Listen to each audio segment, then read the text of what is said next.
All right. How you doing, everybody? This is Keith from CryptoCoinMindSet. I hope this live stream finds you well today. Appreciate you joining me. Make sure you go and subscribe if you're new here. Hit that like button. Let's get this live stream spread around. I really appreciate the help with that. And, whoops, again, still learning the system.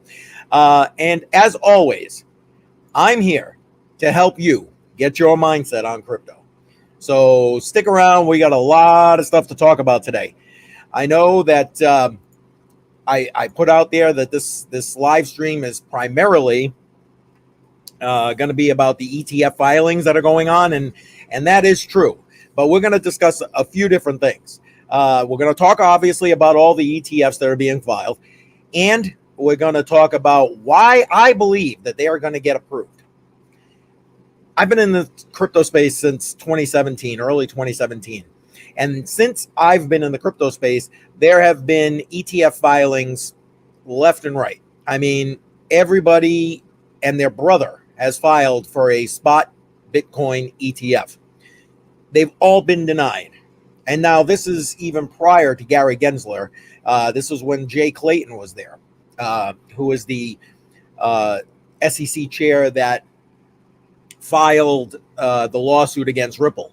But we're not going to get down there. That's not for today's conversation. But I believe that this set of ETFs, or at least some of this set of ETFs, are going to get approved, and I'm going to tell you why I think that. So hang tight with that. And then we're going to focus specifically on BlackRock, because honestly, they are kind of crucial, crux to why I believe these ETFs are going to get approved. And as part of that more in-depth look, we're going to pick apart a video that Mark Moss did about 6 months ago, really diving into BlackRock and how they've got their tentacles into everything, basically across the entire globe. Excuse me. So we're gonna dive into that. Thank you to him. Matter of fact, link to Mark Morse's. Try that again. A link to Mark's channel is in the description below. So go ahead down there and check him out. Follow him if you don't already do that. He does some great in-depth analysis, and he brings a lot of history into things, and he really supports all of his points very well. And I think it'll be worth your time to go ahead and follow Mark Moore. So again, link in the description below. Head down there and take care of that. Follow him. And then the last piece of this is how I think we'll be able to front run the market. Some things you can do to try to profit like BlackRock profits from being in front of the market. And in fairness, it isn't just BlackRock that does that, but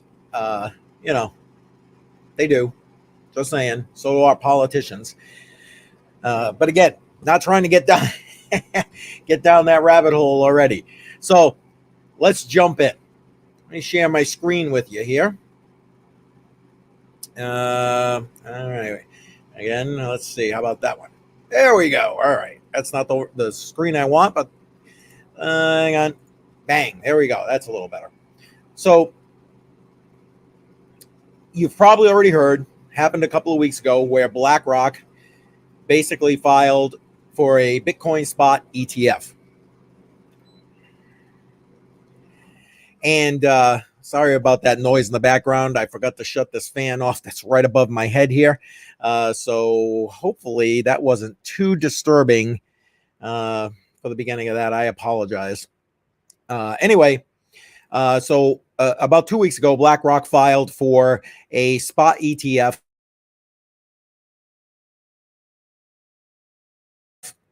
They're like, is this the one that finally gets approved? And if you read the subheading, they talk about, is BlackRock going to be the ultimate winner? Which, you know, not for nothing. Of course they are.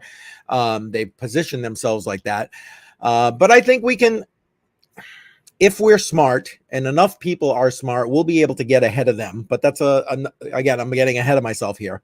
And then, you know, is this about, and back into that sub headline, is this about BlackRock front running CBDCs? Because CBDCs are coming. They're, as far as I'm concerned, they're already here. So we're going to talk about that in a little bit as well.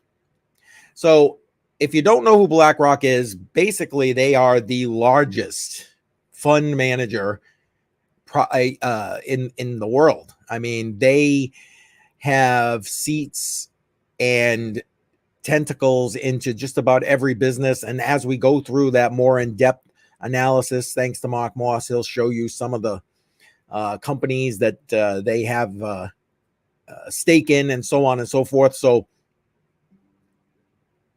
sorry about that. So stay tuned again for that. But again, like I showed in that video clip in the beginning, they're not the only, people in town here who are filing. But to prove my point from earlier that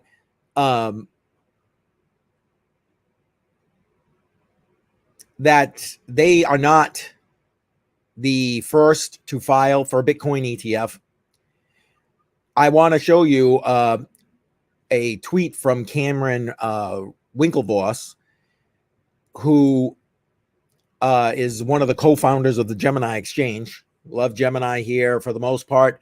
As centralized exchanges go here in the US, they're one of the best options for US investors.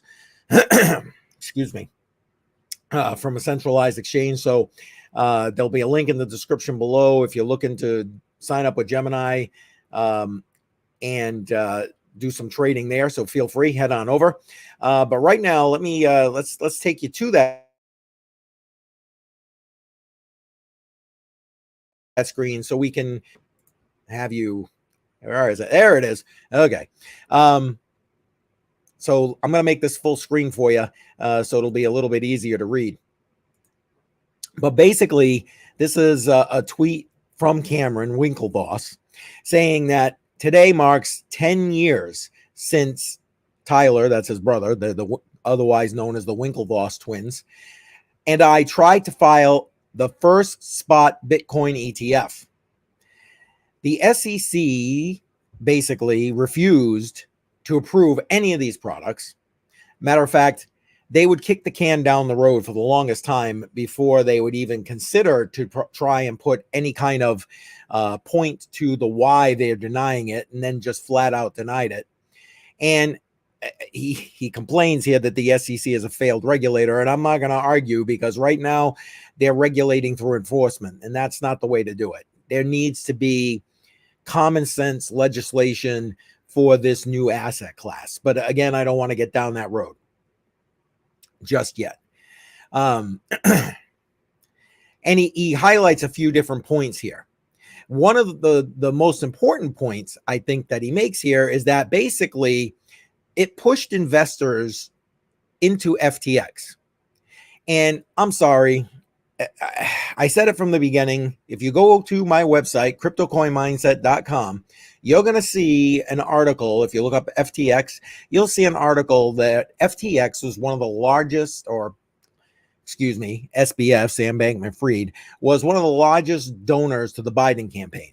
Well, again, why in the hell do you think he's doing that?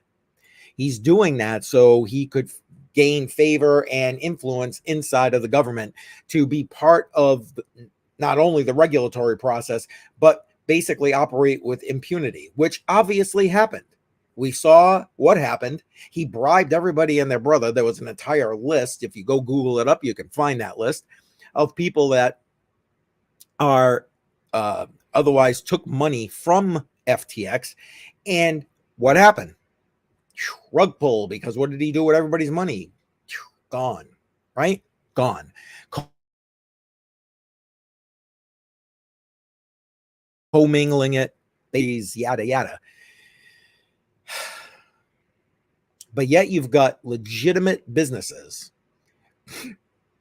legitimate companies like Gemini trying to do what's right and help the crypto community at the same time.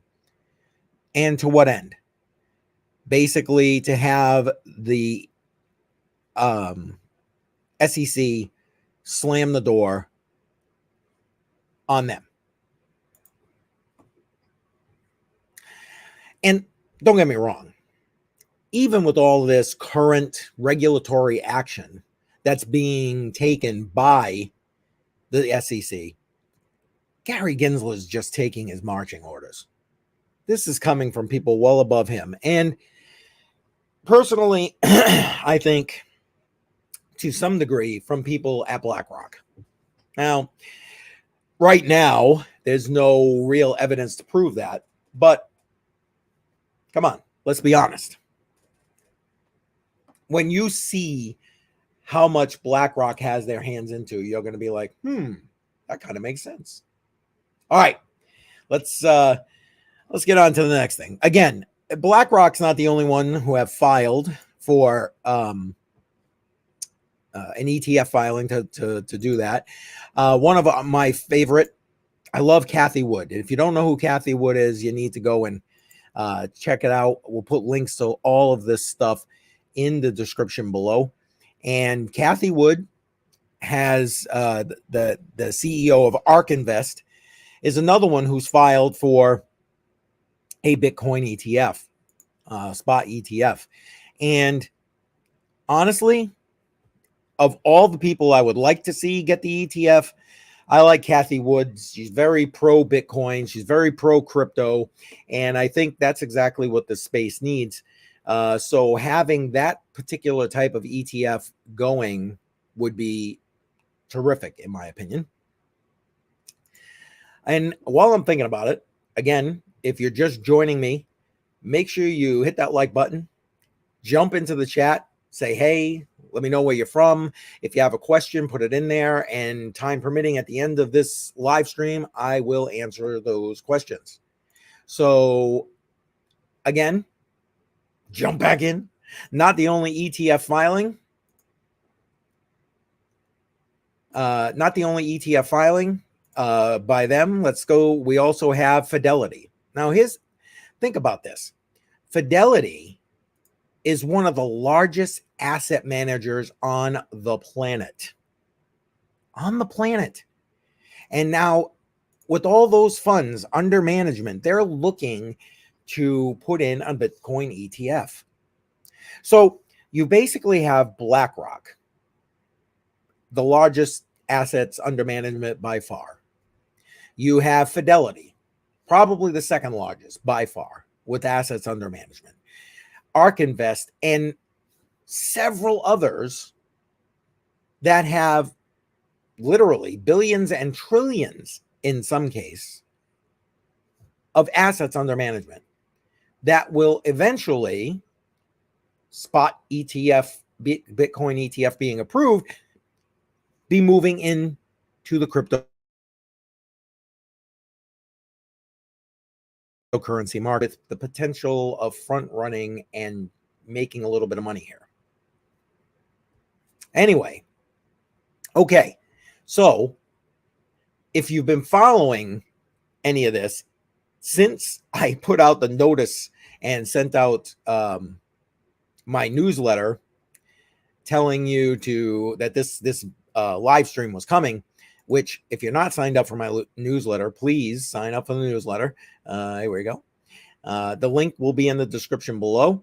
You'll get notified every time I'm going to be going live. You'll also be getting a lot of information in my newsletter. I know it says it's a kind of weekly newsletter, and I'm not going to lie, I've kind of been slacking on that a little bit. I'm a one-man band trying to get all this information out to you. So it's been more like twice a month type of information, and then as needed for different things. So by all means, hit the link in the description below. Make sure you go ahead and sign up for the newsletter so you start getting notified.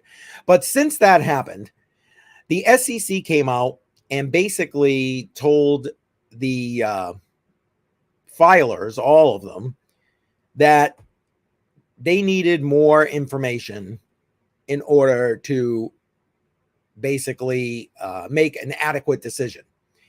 They said that the filings that were in place and submitted to the SEC were inadequate. So, what does that mean?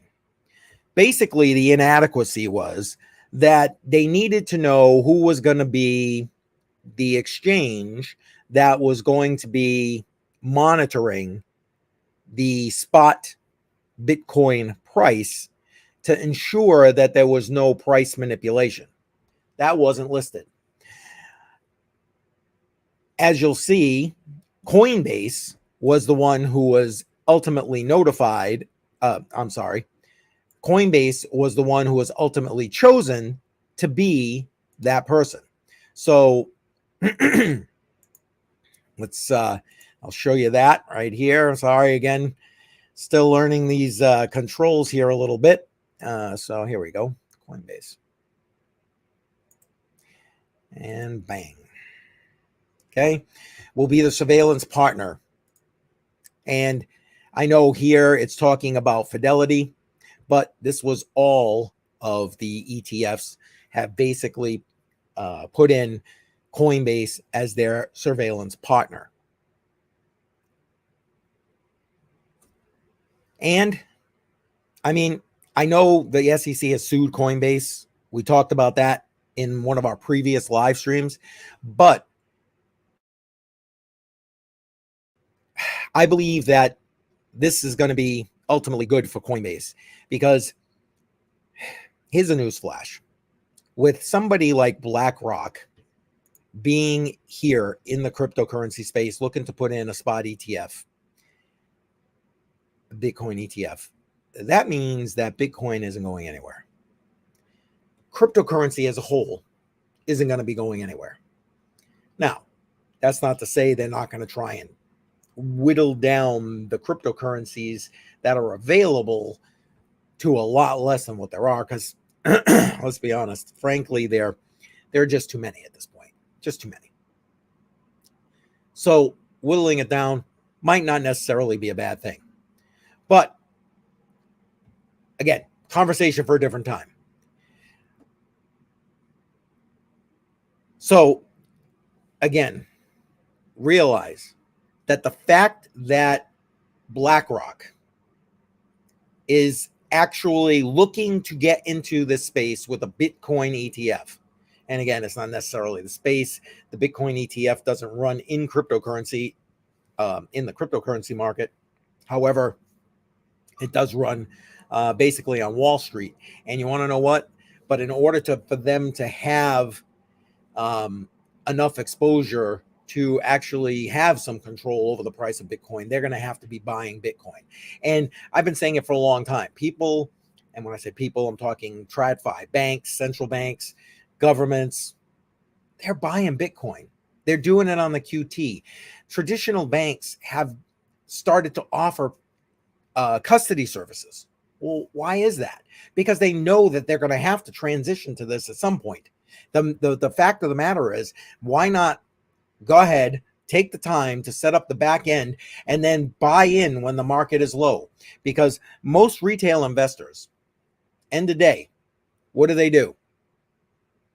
Things go crazy, price drops, whatever, they're out. They're running. Exact opposite of what they should be doing. But again, The fact that BlackRock is here means that crypto is not going anywhere. And now, today, is your best opportunity to get this Bitcoin at the lowest price. Again, not financial advice. I'm not a financial advisor. I'm just some old guy on YouTube and wherever else you're watching me. Again, if you're watching, make sure you hit that like button. Jump in the chat for me. I just took a quick look. I don't see any comments in the chat, but ask questions, whatever you need. I really appreciate the support. Thank you. All right, let's get into it. So, like I said, we're going to use a video or pieces of a video that was done by Mark Moss. And he did this breakdown about like BlackRock being the ones who run the world. And he isn't wrong. Let's be honest. Again, they've got their tentacles into everything. So he likens them in what we're going to watch right now to like if you are a Star Wars fan, you understand the Death Star and the evil empire, et cetera, et cetera. And quite frankly, long before he made that correlation, I had kind of already assessed that for myself. But let's start out with this video right here, and you give that a listen. All right, let's start it out, and then I'll come back in and we'll. BlackRock. I'm calling them the Empire. This is borrowed from Star Wars, you know, the Empire, the Empire and the rebels and whatnot. So we have the Death Star. This is BlackRock, and as I said in the intro, they are the most influential organization in the world, and I'm saying they're even more influential than the Federal Reserve and more influential and powerful than the government, which you probably say, Mark, that's insane because the government could just shut them down, throw them in prison. You know, the Fed could defund them and all those things, which is true. They could. So they aren't as powerful as the government. But who controls or who pulls the strings in the government? And then we go back to BlackRock, okay? And I'm going to show you what I'm talking about. As I said in the intro, over $9 trillion in assets under management. It fluctuates a little bit day by day, but it's more than double the GDP of Germany, which is the fourth largest country. So they're massive, massive, massive. They're at the top of this pyramid. Now, just real quick, I like to think of this as fascism, or really a better word. Okay, we're not going to get into the whole fascism thing, although he ties that all together at the end of the video, and I'm going to have a link to this video again in the description below once I get everything uploaded. And he explains that, and if you remember back when COVID started, what were they talking about? What was the president talking about at the time?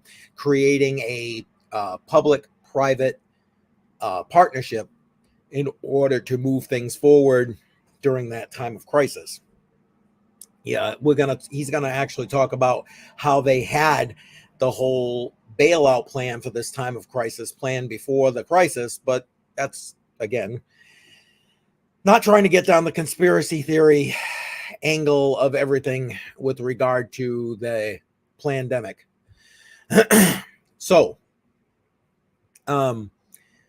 we're gonna dive back into another point where he starts to show you how BlackRock has its tentacles into everything. Because he said, well, the government could just regulate them and shut them down. And I guess ultimately they probably could. The problem is that these people jump from public government work into the private sector like BlackRock and other entities in order to go and kind of make the rounds and move the agenda forward. And we'll talk a little bit more about the agenda. And again, I thank you to Mark Moss for putting this information together. Again, link to his channel in the description below. Make sure you head over there and go ahead and find his channel and follow him. All right, let me get this queued up here to about the area for the next set of information I want to talk about. I want him to talk about, where he talks about how, this is more team Obama and Biden. So I'm going to turn that on, and here you go. You can give this a listen. This section's a little bit longer. I might try to break it up a little bit but he lays everything out quite well. So we'll go in and out here. Look at this. Okay, so again, the most influential company more than the government, and that's because they're pulling the strings inside the government. So Team Obama Biden, what are we talking about here? Well, you probably are already aware, if you're not, welcome to the world. The government is sort of like a revolving door with corporations, corporatism. So the corporations go into the government goes back to the corporations, and they have this revolving door. So if you're working at a pharmaceutical company like Pfizer, for example, then you go work in the FDA, and then you work in the FDA for a while, then you go back to Pfizer or whatever food company. And then the same in, Goldman Sachs goes work for the government goes back to Goldman Sachs. And this is exactly what happens with BlackRock. So now they've taken all the people that used to be at BlackRock and they've put them into the most powerful positions in the government. I'm going to break this down for you.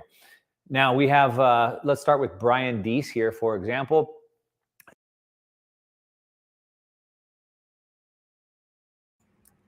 Sorry, my mic was muted. Before he gets into this, I just wanted to point out that you see this all the time. There's a constant injection of people with a certain mindset into various positions of power. A lot of times you hear me talk about this with regard to the WEF, the World Economic Forum. They have the young leaders that they put into positions of power. Look at Justin Trudeau in Canada, for example. And we know where his whole policies lie. Just look what he did with the truckers. We talked about that in another live stream. So, and honestly, in a few other videos that are on the channel.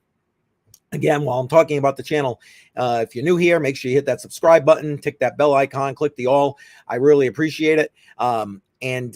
Again, if you're just joining me in the chat, I can see a couple of people just joined up in the chat, in the live stream. Make sure you head over to the chat, check in, say, hey, if you've got a question, shoot at it, put it in there, and I'll try and get to it a little later on. But anyway, as Mark was talking about, there is a constant influx and movement of people from government positions into these other positions, and in different groups, like I said, including like the WEF and the IMF, and then they move in and out of government positions to help move the 2030 agenda forward. But let's give Mark a listen here real quick and have him lay that out with the different people. All right, let's go. You might remember this guy, Brian Deese. He kind of went viral because on television, I'm going to show you a clip in a second. On television, he said the reason why gas prices are so high and people need to get used to it is because we have to protect the new liberal world order. So you might remember that. And who is Brian Deese? Well, he is National Economic Council under Joe Biden. He was the inaugural chair of the White House Competition Council, but it goes back. He previously served as senior advisor to President Obama. So he was there with Obama. This is why I'm saying Obama Biden, follow along. And Deese served as the global head of sustainable investments at BlackRock. So he worked for Obama as a senior advisor to Obama. Then he went to go work at BlackRock in sustainable investing. And now he's back in the Biden. So that's Brian Deese. We can see here the next one up. We have Wally Adeyemo, and he is the United States Deputy Secretary of the Treasury. So pretty powerful. Deputy Secretary of the Treasury, the first president of the Obama Foundation. So he worked for the Obama Foundation for a while. Also served during the Obama administration as the Deputy National Security Advisor, pretty high up. And he was the Deputy Director of the National Economic Council. So he worked under the Obama administration, and now he's second in command at the Treasury under the Biden administration. But Mark. So there you go. Examples of, and he actually lays out a few more examples, and maybe we'll go through some of that, of this kind of collusion. I don't know, for lack of a better word, where they look to control different parts of the government, different parts of the financial sector, et cetera. And all of it in the end is to ultimately enrich themselves. And I know, well, you know what? I was going to go through a few more people that are influential and in government positions in the current Biden administration and the former Obama administration, with regard to who's connected to BlackRock. But we're going to skip over that because I want to talk about, or again, I want to let Mark talk about the BlackRock bailout plan and how they were involved in creating what would be the bailout for the crisis that happened before it happened, which ultimately, in my opinion, led to FedNow. Again, not financial advice, not a financial advisor, some old guy on the internet here, but I'm telling you, there's some dirt afoot here with regard to what's going on with these companies. I'm going to just cue this up real quick to give you, take you where I think you need to start. All right about here. All right, here we go. Into place. And the BlackRock got in bed with the Federal Reserve to create a bailout plan before there was even a crisis. So you may not be aware, I'm going to show you in a second, how involved they were on the pandemic crisis. But what you probably don't know is that the plan for the bailout for the crisis actually happened before the actual crisis itself. So let's take a look at that. We can see here that here there's a plan called Going Direct, they call it. And that's the financial bailout plan that was designed and authored by former central bankers and people that are. Okay, I'd like to point something out. I let it go a little bit too far. Sorry about that. I'd like to point out that, you know, for those who are familiar with like emergency management, those kind of things, there is always planning and preparing for a catastrophe, whatever it is, a natural disaster, perhaps, power emergency, name it. The idea behind emergency management planning is to be prepared when the emergency happens. So I understand having plans in place before a crisis occurs. Okay, I'll put that out there. I understand that, but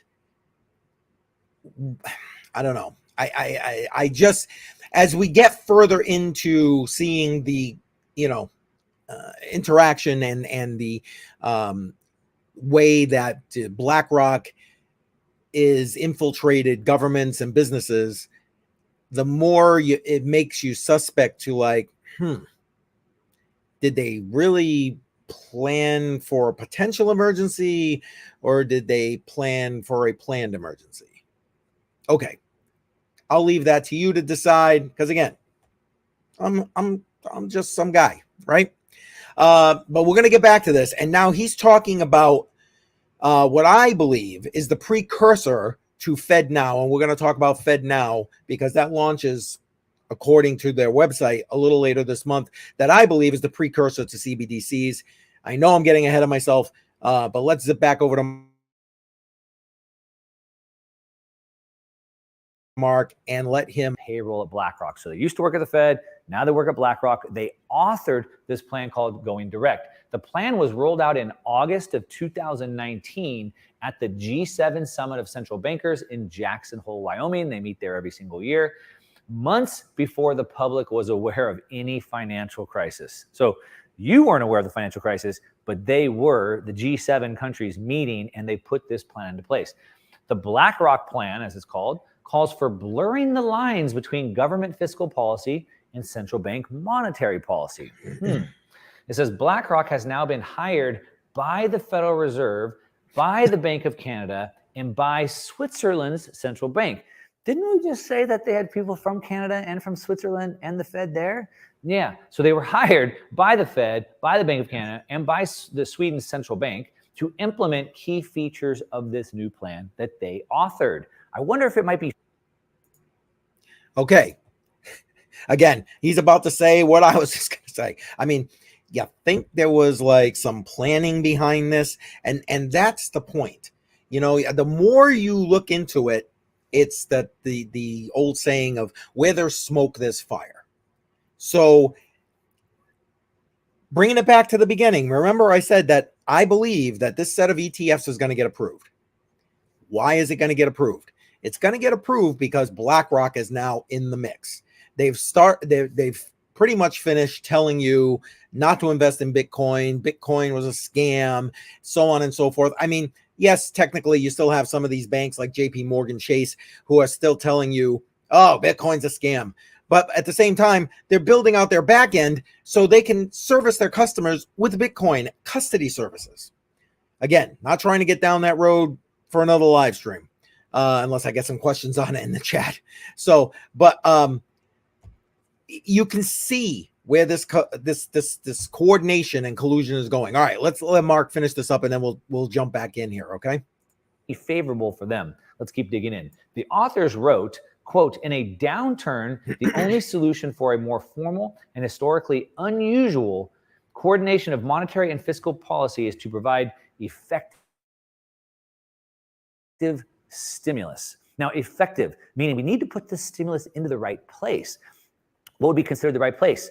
Oh, in the assets that we control. Maybe. Let's take a look and see if that's right. Well, what we can see here is that when the pandemic broke out, it says that this all mediated through the financial system. The Fed buys the ETFs from the big banks, and they are using a sponsor. They have to use a sponsor because the Fed can't buy this directly. So they have to use a middleman or a sponsor. In this case, an asset manager, giant. Oh, like BlackRock, the author of the bill. Surprising, right? No, it's really not all that surprising if you ask me, but hey, what do I know? I mean, they're going to line their own pockets, just like our politicians who can't afford an apartment, AOC, up in DC, but now you're worth millions. How is that possible? You don't go into politics to get rich, or, well, okay, you shouldn't be going into politics to get rich, but again, who am I? But the beginning piece of what he was talking about is what I think, again, is the precursor to FedNow. And let me just bring up the FedNow website here. Oops, sorry about that. I don't know. Again, I'm still learning these dang controls for this live stream, so I appreciate your patience with me not knowing what the holy heck I'm doing.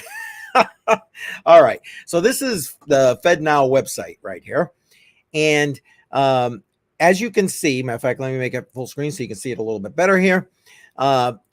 Basically, it's saying that FedNow is going to be launching in late July. And it's asking people to get certified to be able to use the service. Basically, what they're going to be doing is instant settlements between banks, according to what they're doing. Now, if you know anything about CBDCs, there are different types of CBDCs. And I wrote an entire article on my website about different CBDCs. And matter of fact, let me bring that article up right now. There'll be a link in the description below. Go ahead and check that out. There are basically retail CBDCs and wholesale CBDCs now is actually doing. It's giving you an opportunity to have instant settlements in a wholesale manner. And guess what they're going to be doing after that? Well, if it's working so well with instant settlements for the banks and other financial institutions and major players, because at the end of the day, this was not just with banks. When this was tested out in the Boston Fed, and I believe it was the New York Fed, they did testing on this for months. Excuse me, individually.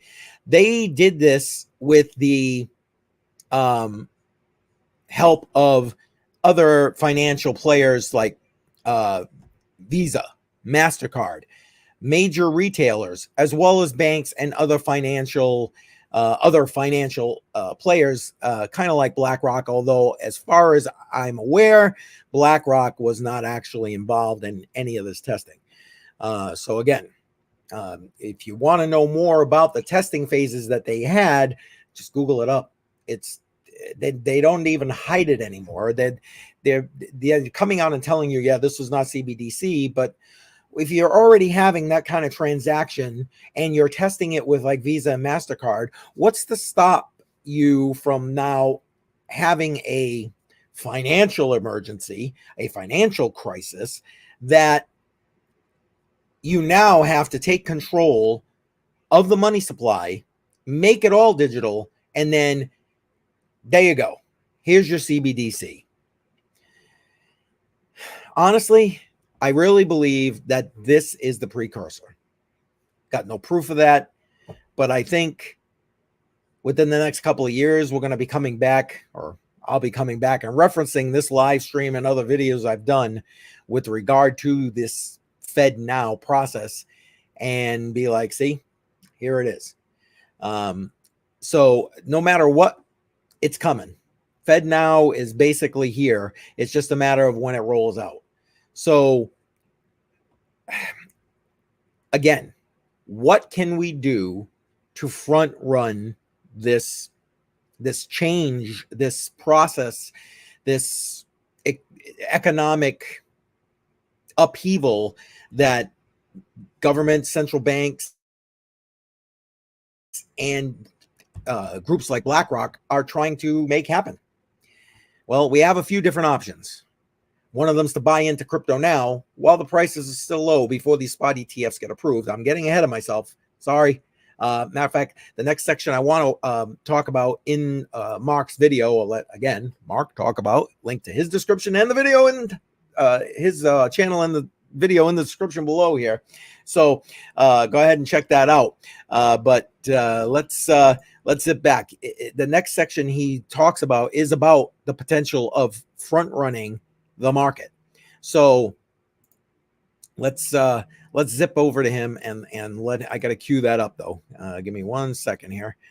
Right about there.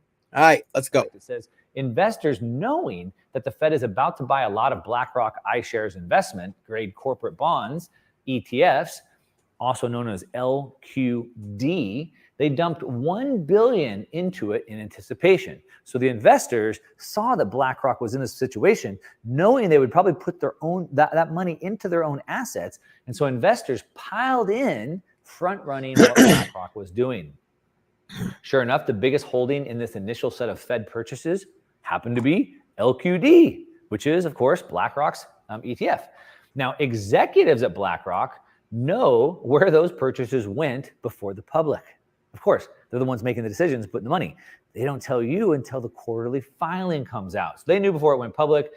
It says that May 29th release just went out, and the next one won't be out until June 29th. So they could trade on any purchases made in late May well before they are publicly released. So they're trading on all this information, or what you may consider insider information, well before, months before it's released to the public. Now, you would think that would be illegal. Remember, Martha Stewart went to jail for insider trading, but it says here that senior executives are exempt from this cooling off period and will have instant access to this market moving information. So, you know, just like the people in the Senate and the House, the lawmakers, the legislators, they're exempt. Well, the senior executives, they're also exempt. They get to trade their own book before you know about it. And somehow that seems just about right? I mean, let's be honest. They have the insider information. They control the funds. Why would they not go ahead and trade them and line your pockets, make yourself a little bit richer, right? Again, we're never going to be able to take them down in the traditional sense. But what we can do is create what Mark calls a parallel economy. And that is by setting ourselves up, as I've said many times, to be outside of the sphere of influence that's going to be going on. At the end of the day, again, I believe, like I said, Fed Now is nothing more than the precursor to CBDCs for you and I, retail CBDCs, the stuff that's going to make that we're going to have to deal with. There's a matter of fact, if I can find it here, I can't find it.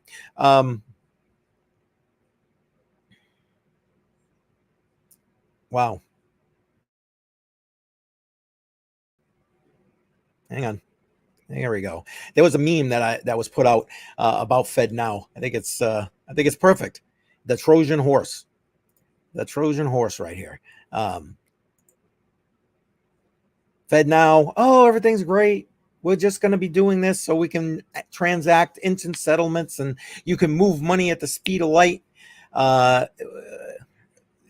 which is why a lot of people believe that Ripple is, well, Ripple's involved already. They have a lot of inroads with different governments. So when it comes to moving that kind of money, CBDC wise, they're going to be involved. Excuse me, they're going to be one of the payment rails. But again, for the average Joe, the me and you, this is basically the Trojan horse. The CBDC for you and I that they're going to force down our throat is coming. It's here. But let's talk now about how we can potentially front run the system. Like I said, the front running is going to be, hang on one second. I'm just getting set up for the next section here with Mark. I apologize. Controls. What do you invest in? Where do you put your money? Where do you get ahead of what's coming? And I mean, let's be honest, primarily, I believe cryptocurrency and Bitcoin in particular. Think about it. There's a Bitcoin. Okay. There are several spot Bitcoin ETFs about to be approved. Once they continue to buy in, people are going to FOMO right into Bitcoin and these ETFs, which is going to do what to the price of Bitcoin? And if you're buying in at prices today, again, not financial advice, why not ride the wave? Right? Why not ride the wave? Now, is the other thing. I don't believe that cryptocurrency is the end all be all with that. I do believe that you need to diversify all your eggs, not in one basket kind of thing, and that investing in gold is also an option. Matter of fact, there's a link in the description below to Acre Gold. For about $50 a month, you can dollar cost average into gold that they ship right to your door. I do this all the time. Matter of fact, there'll be a video coming out about that shortly. So watch for that on my channel. But the link in the description below is an affiliate link. It doesn't cost you anything to use it. I appreciate if you do. I get a small compensation, helps me to keep doing this kind of thing and putting out this kind of information to you, not only live, but in the various videos on my website. So again, link in the description below. I appreciate you using that.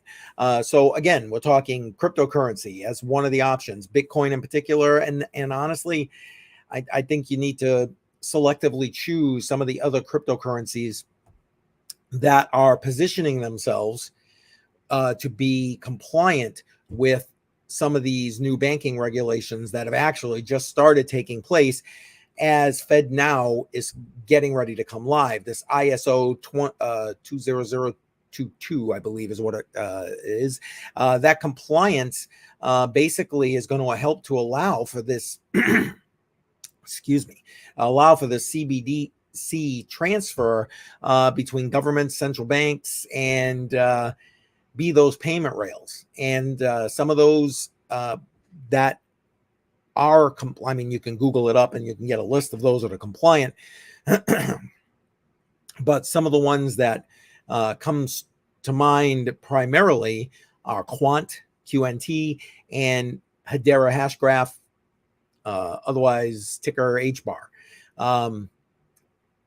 Again, investments I have, and again, not financial advice, not a financial advisor. Do your own research and don't invest more than you can intend to lose, because who's to say, right?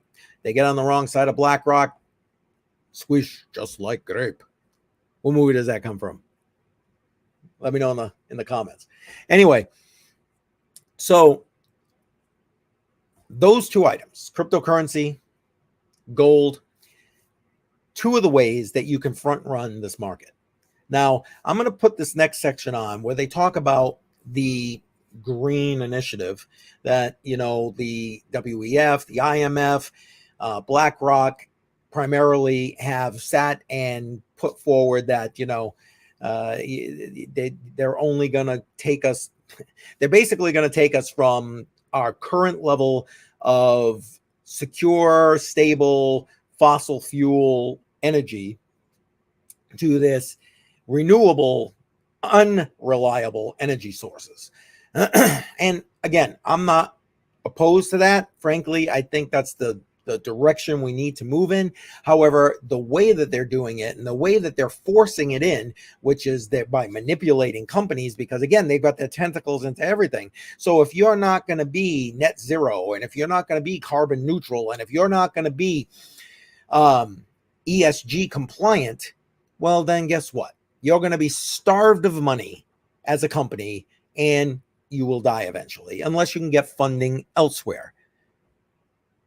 So I'm going to flip back over to Mark Moss and let him kind of lay that out. And then we'll come back and we'll discuss it a little bit more, because then I want to talk to you about what I think the third piece of potential front running is to the market. So let's listen to Mark. The board of the World Economic Forum, and they pushed the World Economic Forum's sustainable ESG goals. Now, I've talked about this a lot before. The sustainable development goals are the same that the United Nations has had in the 2030 Agenda for Sustainable Development. This is not conspiracy theory. This is directly off the United Nations website. Go look it up. They have an agenda by 2030 to do these things under sustainable development. And it's the same, but a little bit different of what the World Economic Forum is doing. Now, what they're doing is they're using the capital markets, or they're using the asset managers like BlackRock to push this through the banking system. Now, we can see Mark Carney, arguably the most connected guy, maybe behind Larry Fink, previous head of Bank of Canada, Bank of England, UN Special Envoy, and for the World Economic Forum as well. In his book, he said that in the new world, it will be severely constrained with choice. You're going to have less flying, you're going to have less meat, and you're going to have more inconvenience. In his agenda, the objectives are, in fact, already being enforced. So these objectives of the Sustainable Development Goals, they're already being enforced, not by legislations. They're not passing laws, not democratic elections, not passing laws, not by legislation, but by the application of non-governmental, that is, non-democratic, you didn't vote for it, pressure on the corporate sector by what's called sustainable finance. So Larry Fink's got the money, and if you want it, then you better meet his objectives of sustainable finance, designed to starve non-compliant companies of funds, thus rendering them, as Carney puts it, quote, climate roadkill. A key instrument is, of course, stakeholder capitalism. So if we take a look. All right. I don't want to get into the stakeholder capitalism, but what I was just saying is exactly what he's highlighted.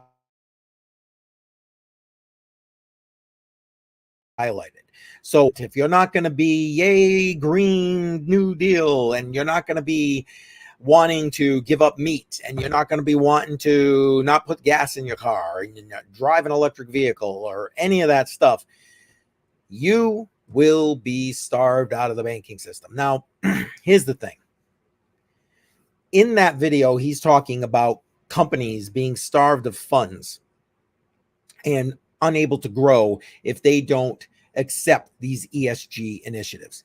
And let's be honest, BlackRock is into everything. There are videos out there, you can Google them up, where executives in BlackRock literally talking about bribing senators and how cheap it is to do it. I mean, again, I guess if you've got several $1 trillion in assets under management, you've got money to throw around, call it FU money, right? And so bribing people, everybody has a price, they say. And that's probably true. But in that video, he's talking about doing that with businesses. Here's the thing, though. If FedNow actually turns into the CBDCs that I am personally thinking is going to happen, that's what's going to happen to you and I. they're going to take that CBDC and program it according to our social credit score, because they're trying to implement social credit scores. So if you say something against the government on social media, this live stream, for example, choo, there goes my score. Your CBDC will be programmed to, well, now we're going to limit you how much you can do with this CBDC. Oh, wait, you can't shop there. Oh, wait, you can't buy this. Oh, wait, you've got enough meat for today. Go buy some veggies or crickets. Go eat some crickets. So, sorry, again, getting off track a little bit. What, with all that information, is the third piece to the front running of BlackRock? So I said one is cryptocurrency. BTC, I think, is just a given. BTC is going to lead the adoption of cryptocurrency and lead what is likely to be the parallel economy. So if you don't want to deal with CBDCs, you're going to have to deal with cryptocurrency and use cryptocurrency to buy everyday goods and services. Then gold, I mean, silver maybe. Let's be honest, gold, silver, that's been money since the world is old. It just has. So again, link in the description below. If you're looking at DCA, get some gold ships direct to your door, so you spread the risk and the spread your wealth through not only the cryptocurrencies but gold. The third piece is, if you are one who is sitting in the stock market and every day, I mean, let's be honest, anybody can be with the Robinhood app or Webull or whatever. You can be right on your cell phone and trading stocks, investing in stocks every day. For example, why not one of these ESG stocks? Because you know, if they're going to continue to push this green initiative, which I think they're going to get a lot of pushback on it. And if you watch Mark's entire video, he talks about that, where he thinks that ultimately this move is going to fail because even as of now, people are pushing back. I mean, you see pension fund managers pulling their money out of BlackRock because BlackRock basically doesn't really care about the pension fund. They're putting it into these, they're using your money, my money, the people working for that pension money into these ESG index funds and ETFs. And what's happening? They're losing money because, again, this is a losing initiative, but video live stream for another time. Excuse me. So a lot of these pension fund managers are pulling their money out. As a matter of fact, several attorneys general from different states throughout the US are suing BlackRock for intentionally losing money for these pension funds. Again, you can Google that up and easily find that information. So, but in the meantime, until the tide starts to turn, and let's be honest, eventually more green type initiatives is going to be the way to go. More sustainable energy resources, I believe, will be the way to go. It just has to be done in a smart and systematic fashion. You know, you can't just shut off fossil fuels and turn on wind. It doesn't work that way. It wouldn't work that way in any other economic sector. So why should it do so in this? But so basically, there's what I think, again, not financial advice, but what I think are the ways to front run the system: Bitcoin, cryptocurrency, gold, silver, and then ESG. If you're going to trade stocks, find those that are compliant and will get the funding and be able to keep going. All right, one last section of Mark's video I want to show here, and it's where it's a quick discussion about where BlackRock says we're going. So I'm going to cue that up real quick, and whoops, and we're going to give that a listen. Okay, so here we go. With our money, or what I'm calling building out the parallel economy. I'll talk about that in a minute. All right, but BlackRock's forecast, what do they say is going to happen in 2023? We want to know, because we want to front run it or invest along with them so we can get rich like Jay Powell, right? So they say that there's a new regime coming. Now, I say this all the time. The world we're going into is not the same as the world we're leaving behind. So what is this new regime? The 4-decade period, the last 40 years of largely stable activity and inflation is now behind us. So whatever's happened the last 40 or 50 years, that was a once in a lifetime period. That's over. So we're not going back to that, all right? The new regime of greater economic and market volatility is now playing out. So what do we expect in the future, next year and beyond? Lots more volatility, lots of prices going up and down, a lot more shortages of products, market volatility, all that. And it says here that central banks are deliberately causing recessions. This is BlackRock. BlackRock says this. Central banks are deliberately causing recessions. And of course, Jay Powell tells us this all the time, that his goal is to crush demand or make you feel broke. It says here a key feature of this new regime, the one that we're going into. Remember, whatever your financial advisor tells you, just invest for the long term, stay in the market, 60-40 bond split. That's all old. That was for the old regime. There's a new regime. You have to get on board with this. We are in a world shaped by production constraints. So the world is going to have a lot more production constraints moving forward, a lot more supply chain restrictions. We're going to have a lot more onshoring, nearshoring. All of this has to get rebuilt. That's why inflation is so high. And that's why I talk about all the time. I believe that this might be some of the lowest inflation we'll see for the rest of the decade. Now, nothing goes up or down in a straight line. So inflation goes up, comes down a little bit, up, up, up, and down. Okay. I don't want to keep going with that, but I mean, we are seeing some of the lowest inflation, he thinks, for like the decade. And that's scary. That's scary. I mean, basically, inflation is theft. It's nothing more than a hidden tax that we get pelted with as citizens dealing with a fiat currency.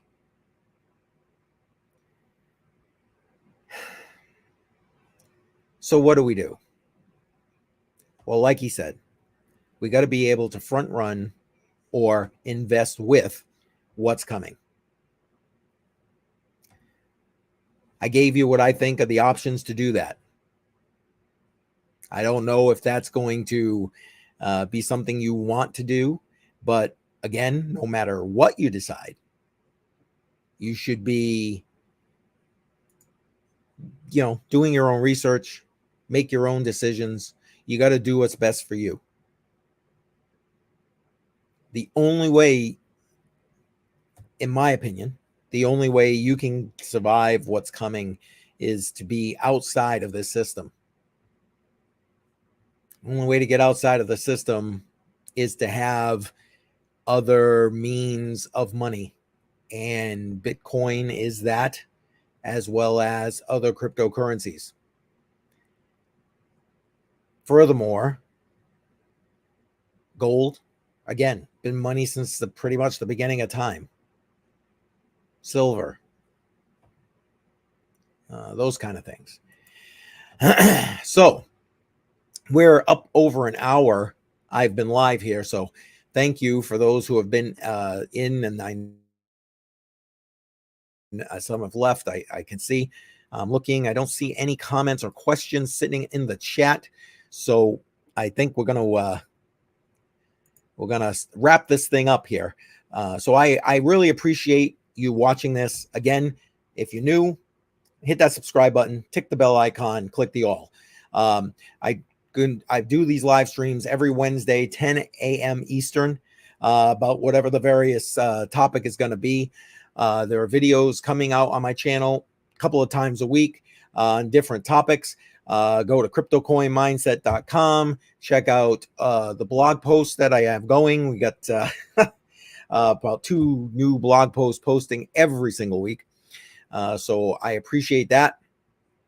And yeah, that's going to about do it.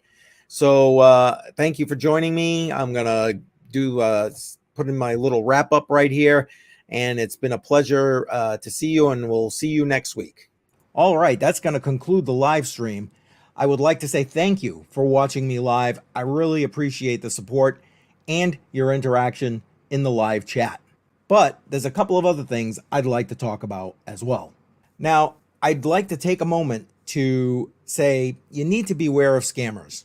With the advent of generative AI, it is becoming easier and easier for scammers to make you think that I am sitting here on YouTube or whatever other platform and asking you for money, your private keys, God only knows.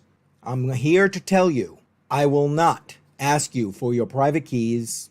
I will not ask you for any money. So if someone has reached out to you saying they're me, it is not me.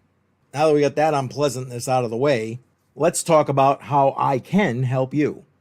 Beside all the great content that I put out on all of my social media platforms, especially here on YouTube and Odyssey, I also provide personal one-on-one consulting. I'll put a link in the description below. If you're interested in a personal consultation to help you with whatever it is you're having difficulty with in cryptocurrency, click that link. We'll make it happen. I look forward to being able to help you with whatever it is you need. Remember, I will not provide financial advice. I'm not going to handle your crypto, nothing like that. But if you need help with anything else, feel free to hit that consult button and we'll make it happen.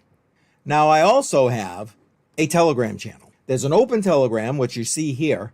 Link in the description below. Head on over there. I'm posting in there all the time. But I also have a private Telegram. Now, I do charge a small fee for that because you have more direct access to me. So if you have a question, it's a little easier to get that kind of thing answered if it's something simple. Not to mention, I put out different information inside the private Telegram group. Sometimes different trades I'm doing, etc. So you can get a leg up if you're a trader. Links for all that in the description below. Now finally, if you're looking to support the channel, there's a few different ways you can do it. Inside of all the descriptions on my videos, there are a bunch of different links. Some of them are affiliate links. Basically, those affiliate links provide me and my channel with a small compensation if you decide to utilize whatever product or service that I'm promoting there. Realize that I don't promote anything that I don't use myself. So rest assured that if the link is there, I believe in it. If you use Brave browser, you can also send me a tip on Brave browser. I am a certified content creator on Brave. So if you're a Brave user, you know how to do that.